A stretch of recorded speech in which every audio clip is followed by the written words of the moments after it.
Story 1. The Stranger at the Window.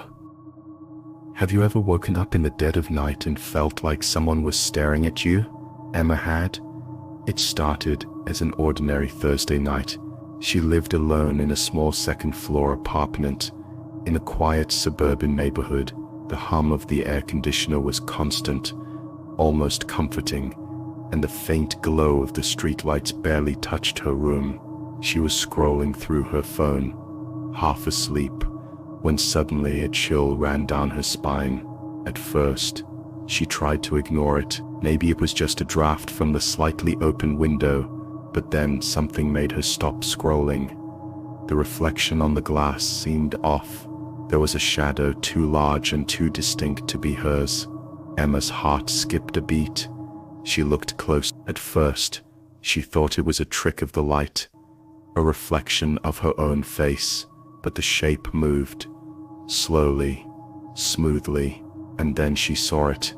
A man pressed against the outside of her window. His face was pale, almost ghostly in the dim moonlight, and that smile, a slow, unnatural, crooked smile that made her stomach twist. Emma froze. Her phone slipped from her fingers onto the bed, clattering loudly. The man didn't flinch. He didn't move. He just watched. The hairs on the back of her neck stood on end. She backed away, heart hammering, trying to make sense of what she was seeing. She ran to the hallway, her bare feet slapping against the floor. She wanted to call someone, anyone, but her voice caught in her throat. The man's eyes were locked onto hers, unblinking. Every instinct screamed at her to run, but fear held her in place for a moment too long.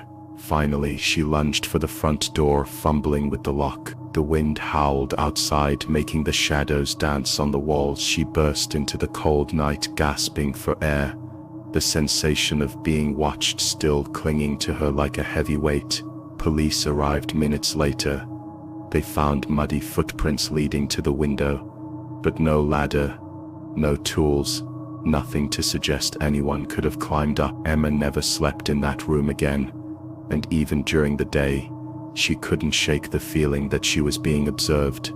Weeks later, she got a call from a neighbor. "I think someone's been standing at your window," they said quietly. Emma felt her blood run cold. She moved out the next month, but even in her new apartment, she couldn't escape the memory.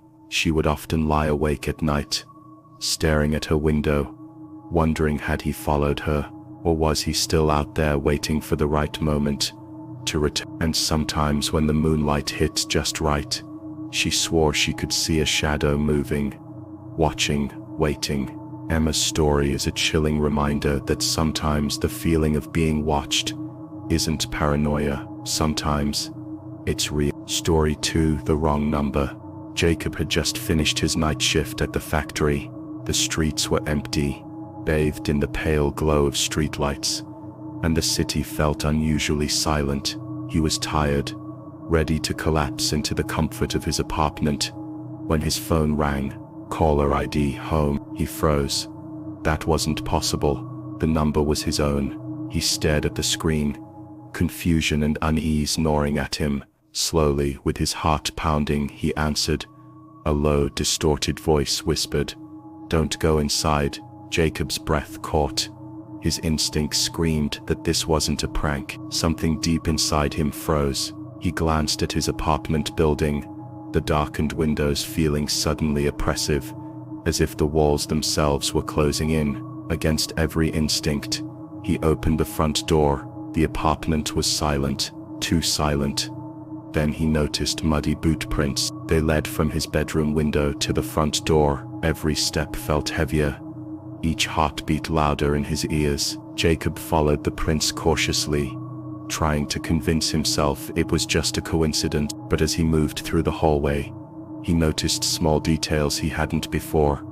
A chair slightly out of place, a faint scuff on the carpet, and a chill that seemed to move with him. The footprints ended in his living room. Silence, too perfect, too intentional. Then from the shadows came the whisper again. "I'm still here."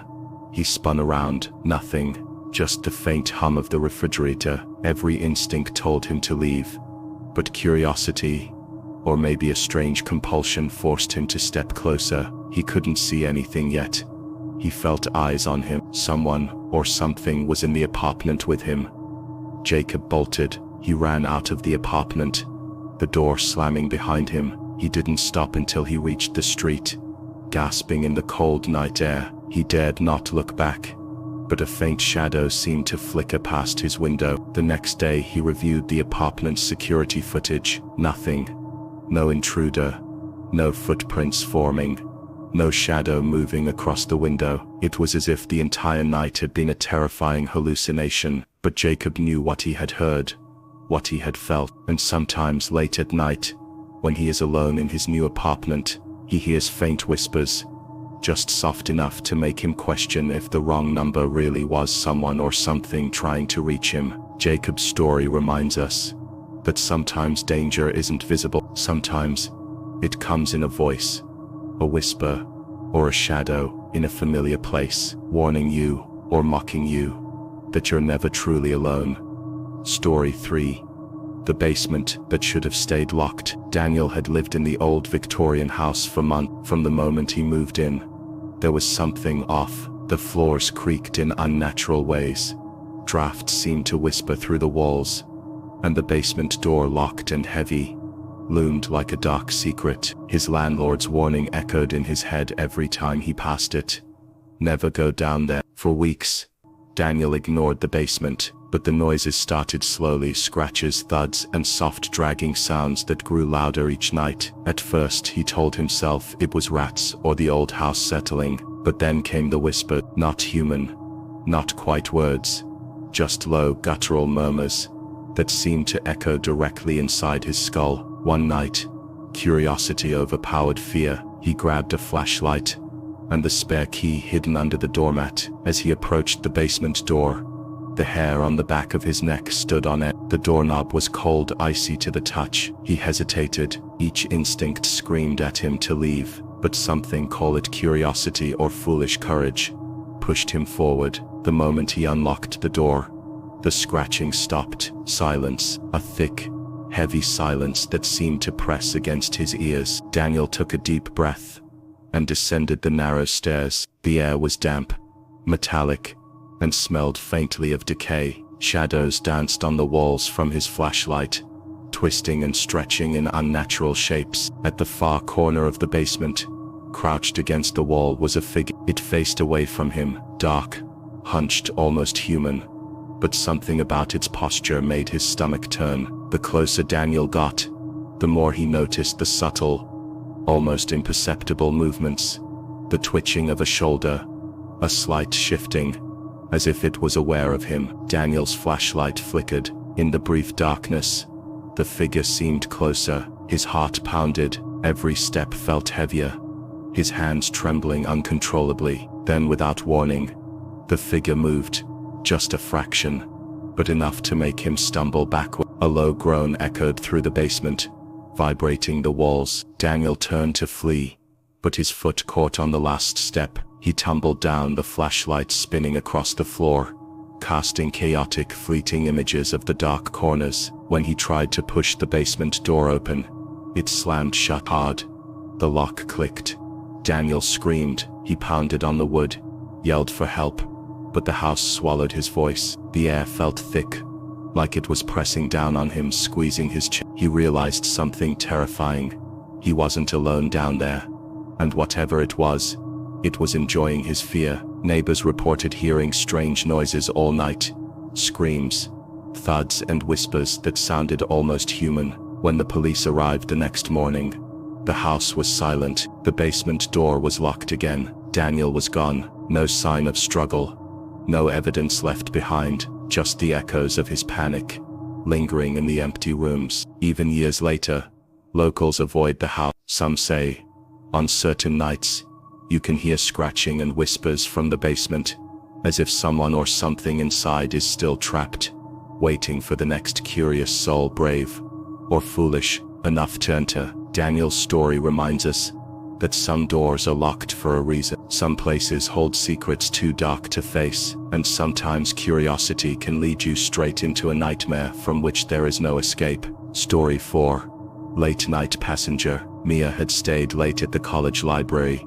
poring over notes for her final exam. By the time she left, it was nearly midnight. The streets were empty, the city silent, except for the occasional hum of a passing car. She felt a strange relief as she approached the bus stop, thankful the night bus would take her straight home. When the bus arrived, it was nearly empty, just a few scattered passengers, and one man sitting rigidly at the very back. His posture was unnaturally stiff, his head tilted slightly, and his eyes were wide open, staring straight ahead. At first Mia assumed he was asleep, but something about him made her uneasy. Every time the bus swerved or braked, he didn't move a muscle. His gaze remained fixed forward, unblinking, unyielding. The flickering fluorescent lights inside the bus made his pale face even more unsettling. Mia tried to distract herself, focusing on her phone and scrolling aimlessly, but she kept stealing glances at the back. The man seemed almost aware. It was as if he could sense her fear. She felt a creeping sense of dread she couldn't explain. The driver noticed her nervous glances and said casually,